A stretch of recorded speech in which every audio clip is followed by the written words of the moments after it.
Hello, hello, ladies and gentlemen. This is your girl Mitzi, and this is Mitzi. Let's think about it. Today we are thinking about criminal dynasties. Don, don, don. Yes, ladies and gentlemen, that is what we are thinking about today.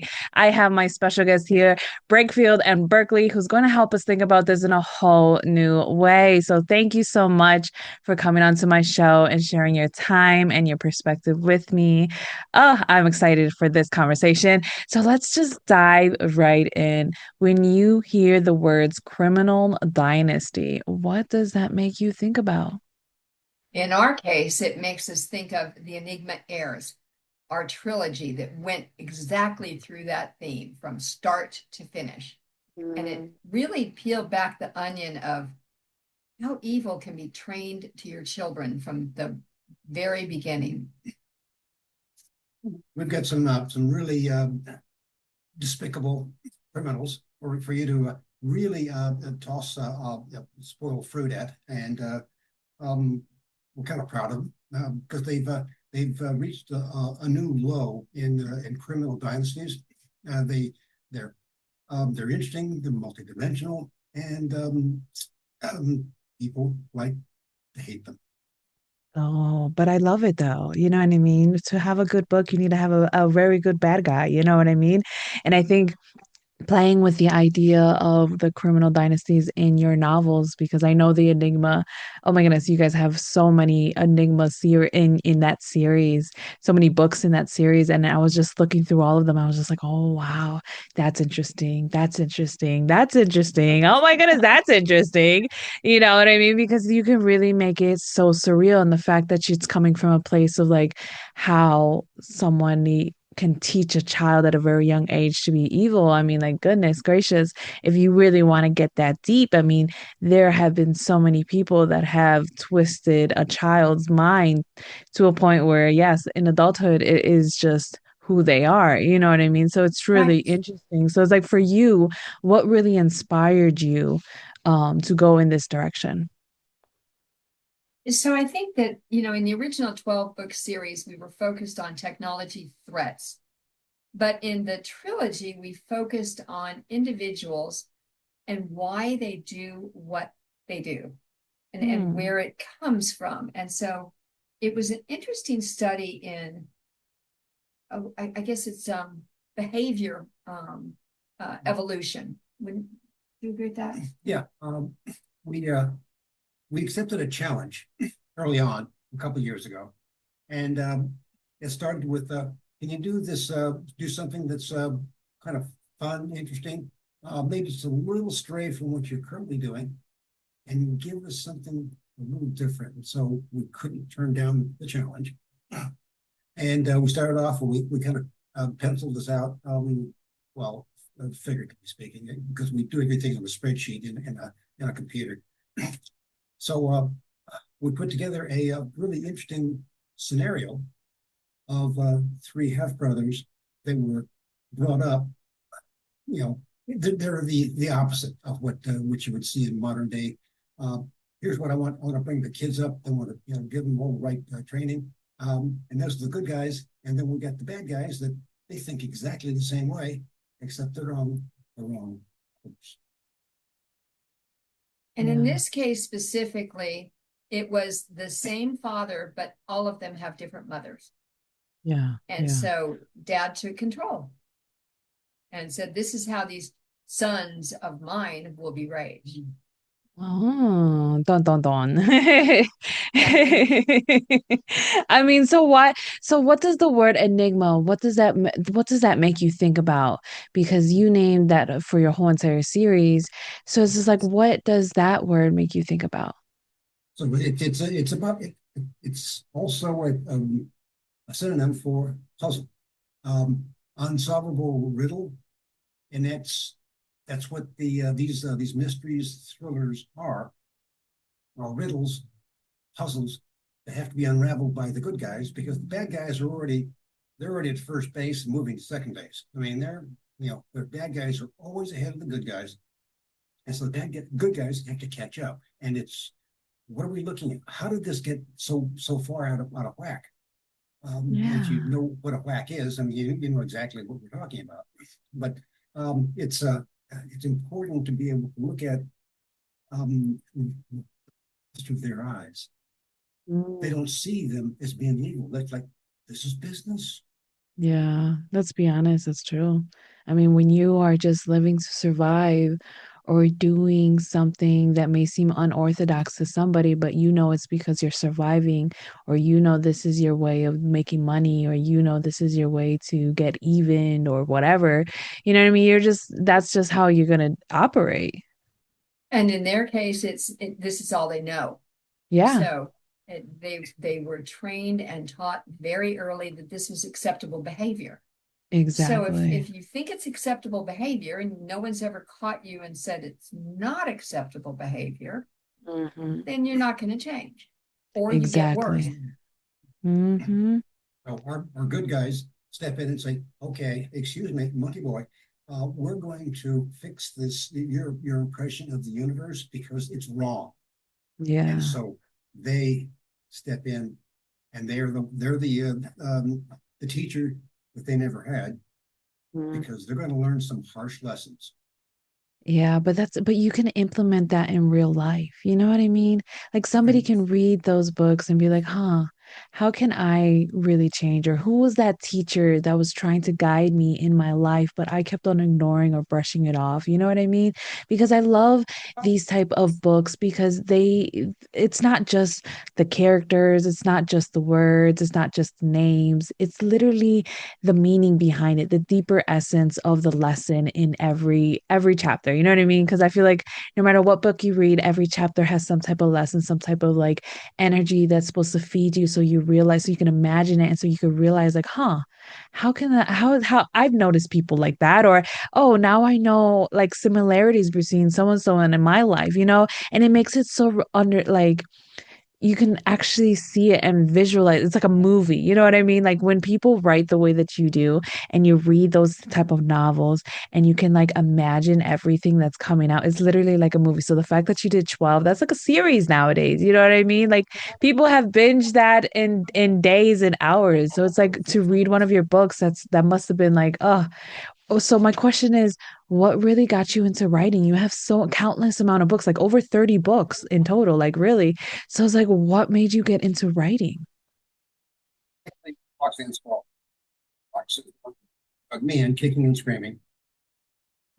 We were early on in our youthful careers, um, consultants, outbound technical consultants for people who would bring us in and say, um, stuff is wrong. Tell me how to fix it. And you always had to generate a white paper to do that. And so we got pretty good at it. We got so good that we had a chance to be able to train the other people in the team. And then she shows up one day and says, hey, I got us a gig writing technical manuals. So we did that for a while. And then this woman is amazing. She shows up and she goes, okay, new deal. I'm tired of doing the old junk. Let's do fiction with technical acts baked in. This sounded like fun. And then, of course, her closer is, and we can kill people and not go to jail, Charles. So I'm like, um, I was hooked. Okay, there it is. I don't But the blame you. the thing is in our technology professions, we saw a lot of different things and certainly met a whole host of people that were wonderful, delightful, and I never want to see them again in my entire life kind of people, you know? So, when you bring those together, it can make for some very interesting stories. And as long as we've been writing together, the characters have started seriously to talk to us and tell us, no, we're not going to go in this direction. We're going to go over here. So in this particular trilogy, when we decided to align on the three half brothers, it really was all about the underscore of people personalities. And as you so rightly put, Missy, you're going to see these different aspects of people and be able to relate to them and go, huh, that's kind of like so and so did it, this and such, and I didn't like them there either. Mm-hmm. Well, the other thing too is that we don't take a one or two dimensional view of the good guys and bad guys. um, Part of the stories are okay. He's good, she's bad. or vice versa. Um, so, what does that mean? And what we do, we bring in the affected.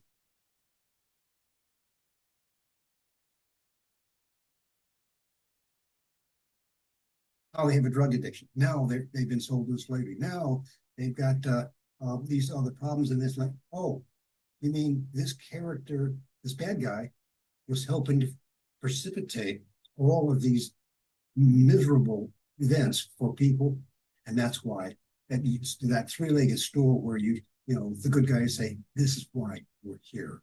We're not stopping until we end your reign of terror."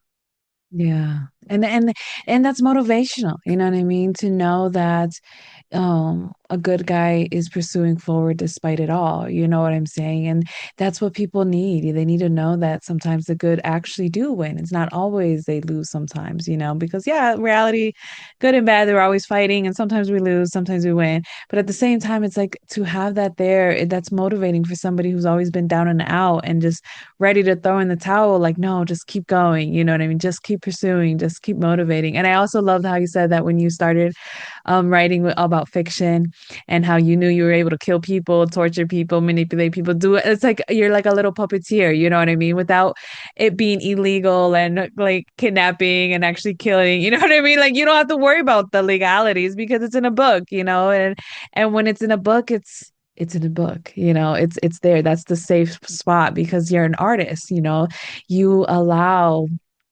everything to come through you and out into this paper to be visually there. And then when somebody reads it, it's like a projector and they're just reading. To be honest, that's what got me into writing because somebody was like, Mitzi, just start reading books, start reading books. So I was just like, okay, I don't want anything nonfiction because that's too much. You know what I mean? I don't want to see all the research, numbers, all that. I didn't want to deal with that. So I got into fiction and oh my goodness, I fell in love because I started seeing and visualizing, and it was so simply said. Like it doesn't need all that extra dazzle, you know what I mean? Like sometimes just keeping it simple and keeping it real and straightforward is just like, huh, I get it. I get it. I see it. I can relate. I understand. Like, huh? And they keep you on your toes and like to keep going. That's the beauty of authors, because authors have this talent of creating worlds. And the fact that you were like, oh yeah, the characters speak to me and I just allow them to guide me in the direction that they see fit when it comes to each book. And I've heard that so many times from authors, and I've experienced it myself. And I'm like, there's something to this. You know what I mean? There's truly something to when you write, you allow, like, I don't know what it is, but it's like this energy, this presence, this amazing feeling knowing that it's not just your story, it's somebody else's story. You know what I mean? So when later on in the year somebody picks it up, they can read it and be like inspired by it. So my question is to you, what is a book that inspired you and you can remember to this day and that you love? It could be your own or it could be another book that you've read. I have to say,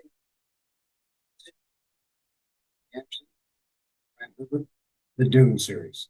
Those books stay with me year in, year out, because they take humanity and move it 10,000 years in advance into the future.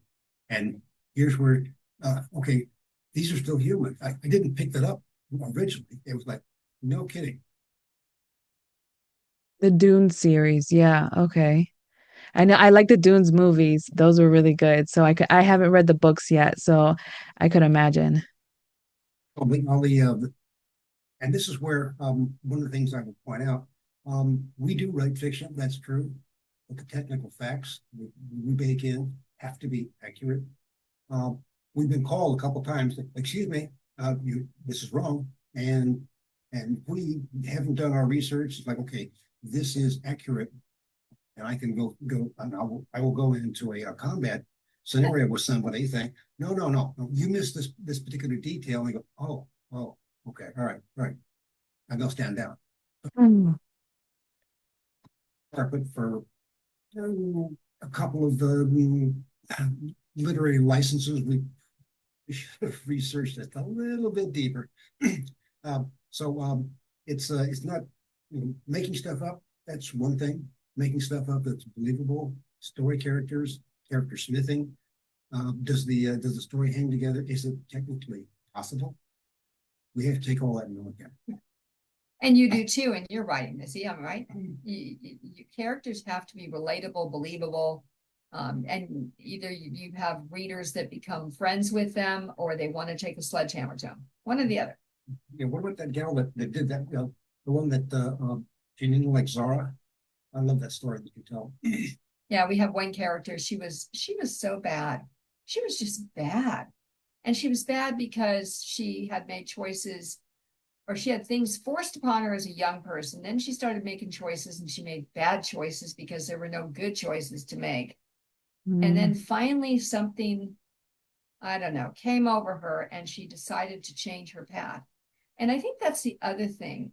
Even with the dynasties, I think you reach a point. Every human reaches a point in their life where they can make a choice yeah. and they can choose one way or the other way when they get to that fork in the road.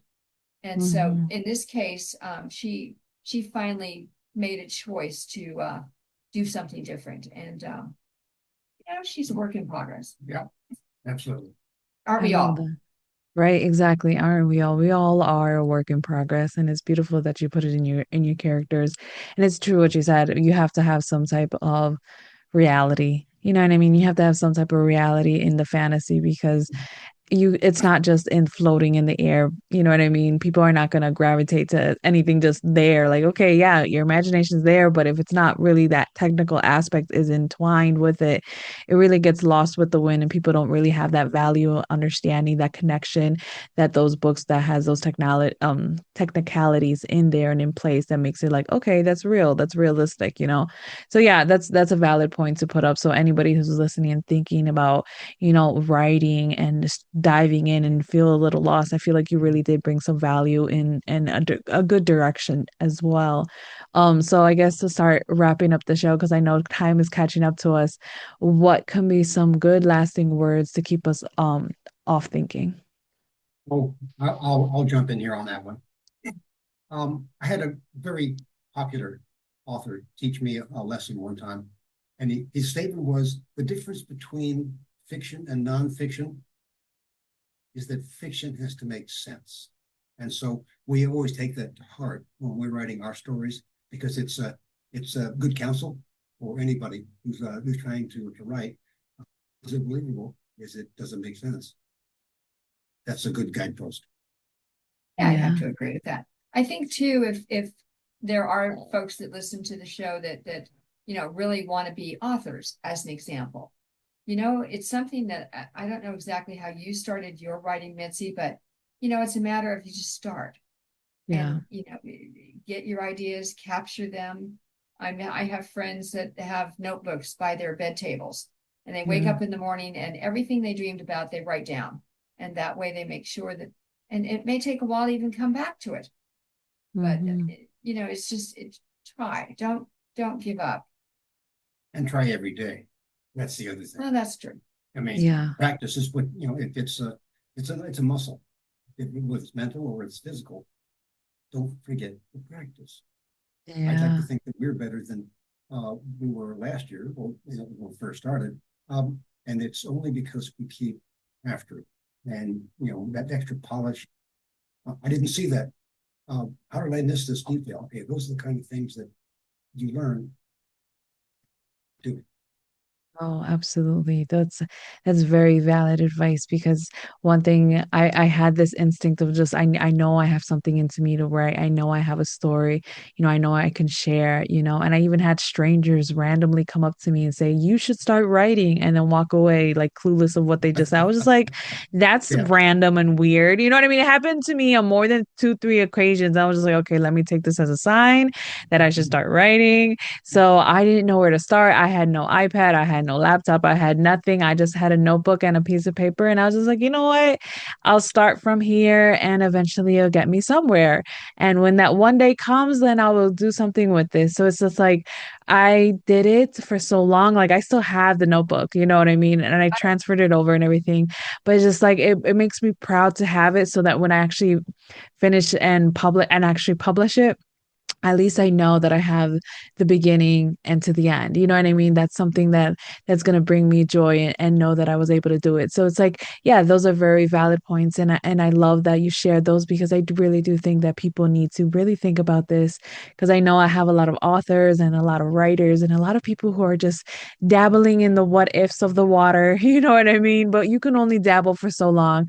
Sometimes you really just got to take that step because all we really have is today. You know, that's the reason why they call it present, you know, because it is a gift. It's the present. So take advantage of it, enjoy it, and bask in it. And if you have 5 minutes to write, hey, those 5 minutes are more than what you didn't do the other day. So just take it on as little as you can because all you have is really today.